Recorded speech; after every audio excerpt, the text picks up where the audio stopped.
Hi, I'm Mark Gable from Choirboys, and I'm introducing myself. And, let's get heavy, baby.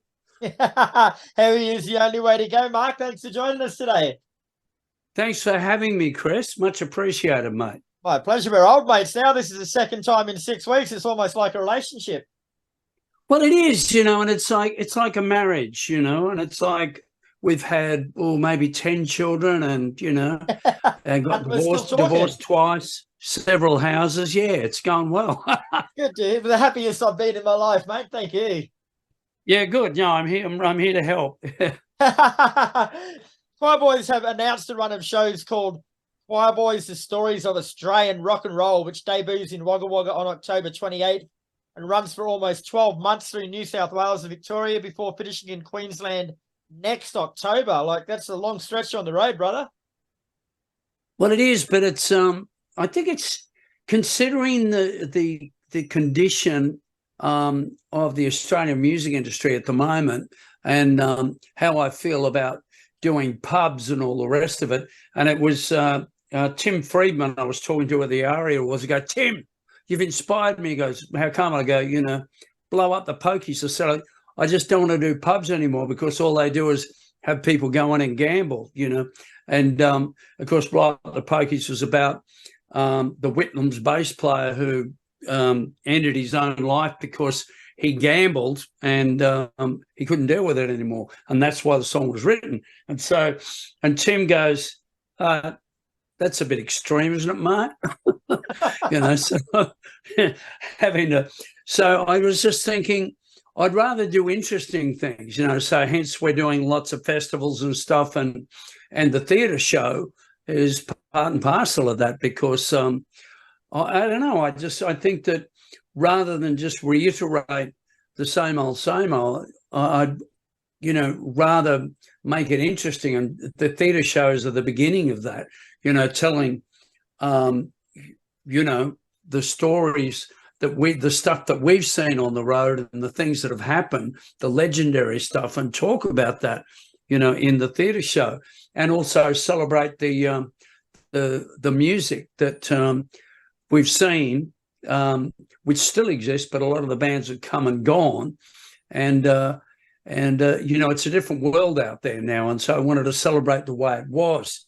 Actually, I'm enjoying the new world, the internet world of new Australian bands who are breaking all over the world because of what we have now, which is very difficult in the past.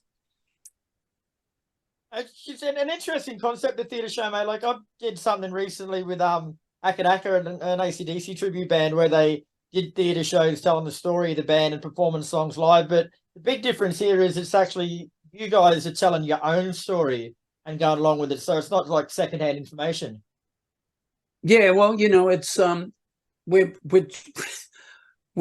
telling our own side of things and the stories, that whether it's AC/DC, Rose Tattoo, the Angels and all the rest of it.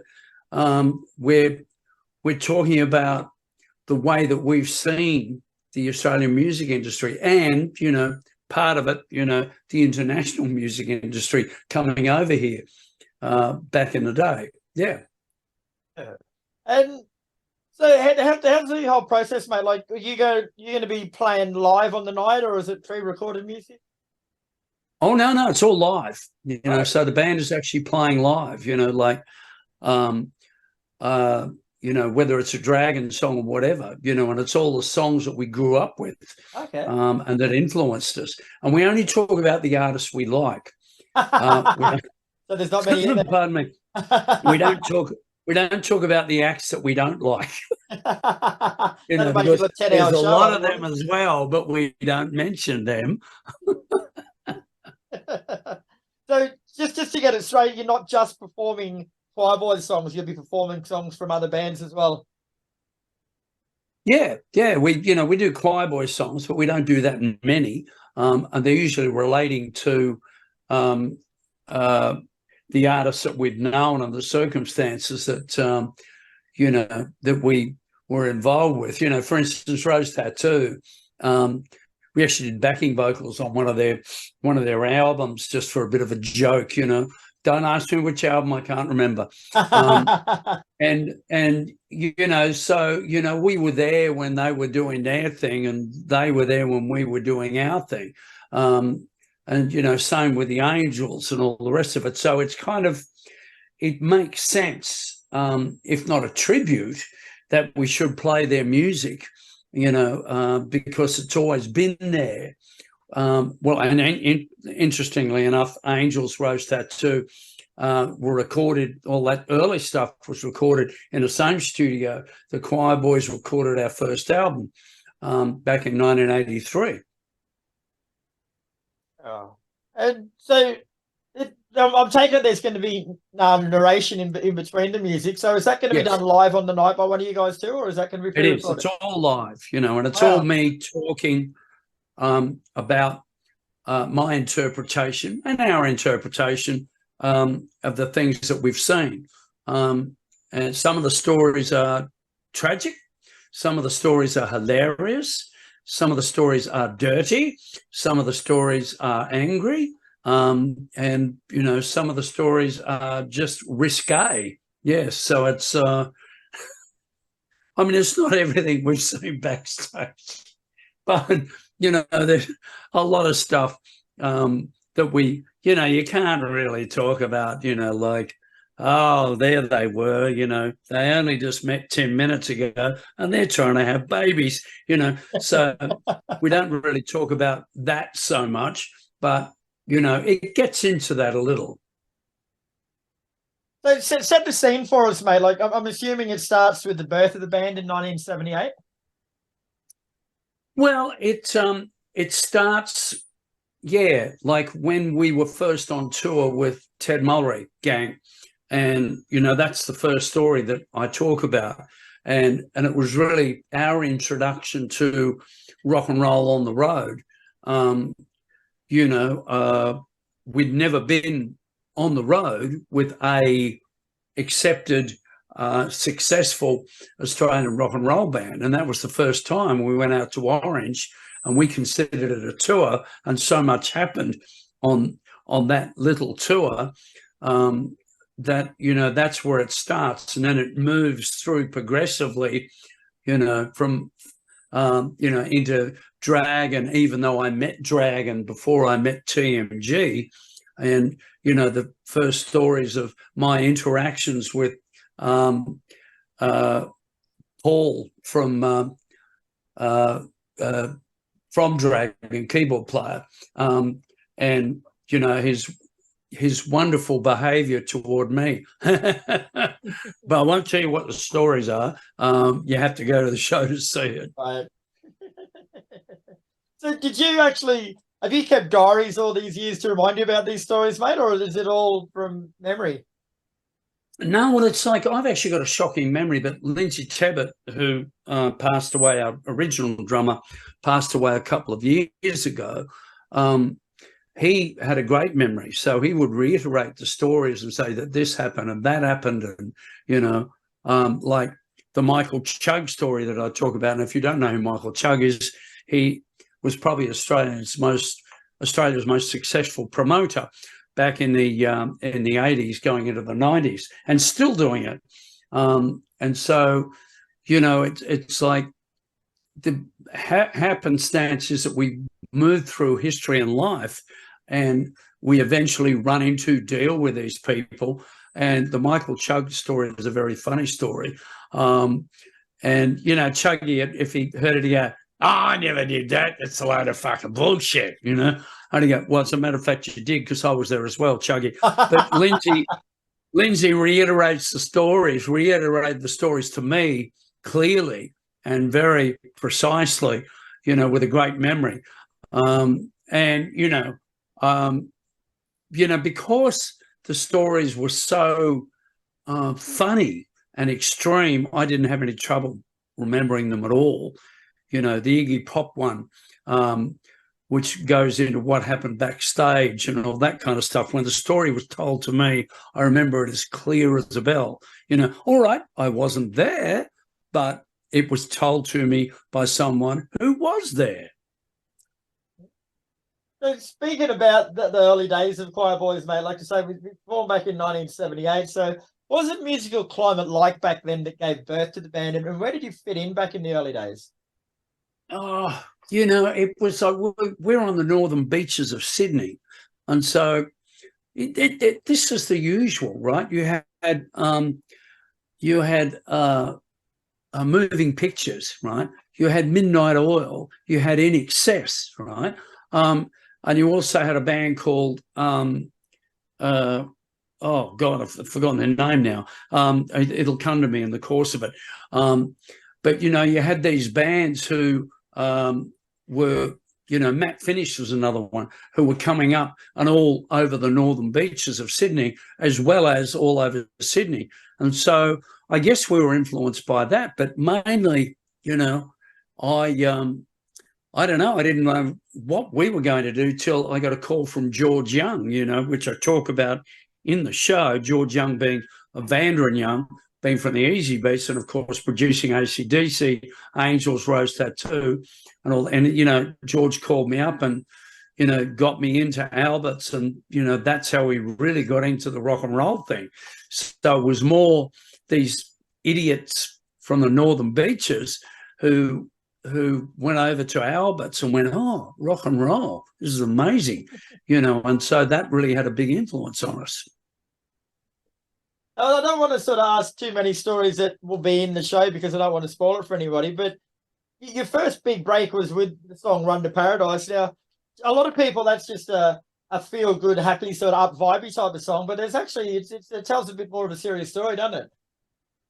It does, you know, and I don't talk about this in the show, but, you know, one of the influences for the song, and there are several, was a guy that I knew in the 70s called Tony. And, you know, this guy was super intelligent and, you know, very creative and very impressive. Anyway, he got high on acid one day, right, or night, and was walking down Pittwater Road somewhere naked, and he got arrested, right? And so they took him to the psych asylum at Ryde, whatever, and I went to visit him, right? And I'd always admired Tony because like the conversation I had with him was incredible, and you know, it was just, you know, because then we didn't have much television, we certainly didn't have internet, so we had to, you know, had verbal intercourse, and you know, he was a great conversationalist, right? And anyway, I'm standing over him and he looks up at me and goes, I bet you think I'm a fuckwit, don't you? And I go, pretty much. You know, but like he was one of many, and I just go, I couldn't understand it, right? I go, well, we got everything here on the northern beaches, right? We, you know, nobody has to struggle, nobody thought about money, and there was none of that shit. It was just, you know, free life and the beach and bikinis and speedos and beer, and you know, but then there were all these guys that were getting mega stoned and, you know, taking drugs, and they just seemed to be wasting their lives. And so you know, that was part of the inspiration for the song, was that they really lived in paradise, but they like didn't seem to be happy with it. They're pretty much all, even like some of your newer songs that I heard at Kick Ass the other night, like they're not throwaway popcorn sort of rock songs, are they? They've all pretty much got basis in reality and in good stories. Yeah, well, it's funny. I listen to it now because I'm trying to get back into writing, and I've really been inspired by Tame Impala, because there's this guy who lives in Perth who's got an act called Tame Impala, and it's just him. And you know, it's not everybody's cup of tea, but he just sounds like he's just doing what he wants. And that's kind of inspired me again, because I listen to the old songs that I've written over the years. So, and I go, how the hell did I do that? You know, just all these words, right? Talking about different subject matters, you know, and I go, that's really interesting. And particularly the lesser known albums that we've done, I listen to lyrics and I go, wow, that's really interesting. So I've been trying to get back to that, you know, just letting it flow out thing. And I think that's what happened back then. It was just like talk about life, you know, what I used to see. Very much like Cold Chisel used to do. It's like, you know, it's like Don Walker would just write songs about, you know, what he'd seen in Australia and, you know, life in Australia. Inspirational time. So I'm trying to get back to that. So you obviously would have to do a bit of research just before the theatre show, mate. So what was it like sort of going back through your career and reliving some of those moments? Like, were there any cringe worthy episodes? Was it fun looking back at it? Was it nostalgic? It's look, it's fun, you know, and it's like, and I don't really live in the past, right? Because, you know, when the internet hit, I really embraced it. I'm a tech nut, you know, and you can't see it around here, but I've got, like, you know, there's gear everywhere, right? You know, and it's like all this audio gear and internet gear and what have you. And I just love it, right? But I don't think that I've embraced it like a lot of the younger artists have. But I'm not living in the past going, oh, you know, I miss the pubs and, you know, I miss people going to the pubs, and that's gone. But the times, thinking back about it, were just, you know, just amazing that, you know, all these people used to go there and they'd meet their future ex-wives and future ex-husbands in the pubs, right? And, you know, there'd be these bands or artists writing original songs back then, not like it is now where there's like a duo or a cover act or a tribute band in there. And like I said before, local artists are breaking overseas, like, you know, Red Hook or a Central Coast band, and, you know, Little Quirks and things like that, and they're writing original music, but they're not doing original music so much in the sense that we used to do it. So I look back on those times and they were incredible. I go to the Manly Vale Hotel, right? And, you know, Midnight Oil would have been on, and there was a line of people around the block waiting to get in, right? You don't see that anymore. And the clothes they used to wear, and, you know, it's like the attitude of Australians with rock and roll music and that romantic time was quite incredible. Great to be a part of. Yeah, on that subject, I guess, mate, like, you would have seen a long period of sort of phases come and go in the industry. So what do you think we can do to get it back to those days where people were lining up to see live bands again? What can we do to get back? We won't get back to those days. Those days are gone.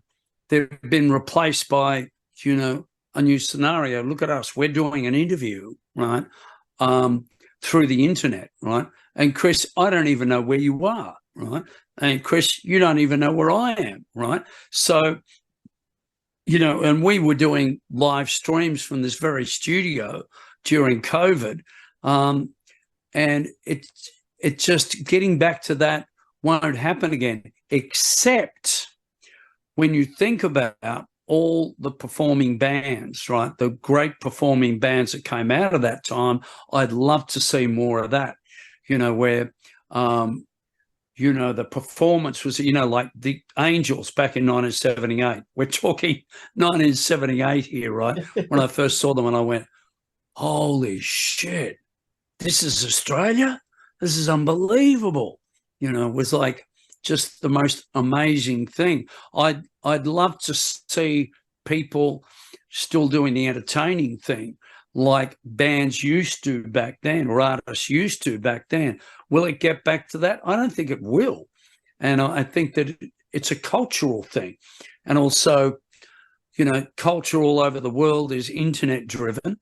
And back in the 50s, 60s, 70s and 80s, we were all going to the pub, and invariably people started making music in pubs. And I guess I don't know why, they started writing songs. You know, they wanted to be the Beatles or I don't know, whatever. And they started writing about their lives. Fortunately, there are local acts that are writing original music, you know, the Lazies, for instance, another local band up here, and, you know, writing good songs. but I don't think it's going to get back to that time again. I think that's gone. Well, on that sad note, mate, we'll wind things up. But where can people find out more information about the stories of Australian rock and roll and get tickets from, bro? Well, if they go to choirboys.net, they will. That's choirboys, one word, dot, that is a little dot, and N-E-T. They will find out all the information. There's all the links to all the shows that are coming up. And the next one is, well, I don't know. When is it? Wagga or something? 28th of October, I believe. Hey? 28th of October in Wagga Wagga. Yeah. Wagga Wagga, so, which is almost sold out. I got to tell you, it's a great show. It's really worthwhile seeing, and it is very reflective and romantic. But go to choirboys.net and don't buy your tickets today. Wait a couple of days, right? Or even, I hate it when people go, get your tickets now. Why get them now? Get them in a week. Get them in 6 months. Come on. All right, Michael. Been a pleasure speaking with you, mate, as per usual. I can't wait for you to get to Brisbane with the show. I'll come down and check it out and catch up. Thanks a lot, Kris. Be good to see you, mate.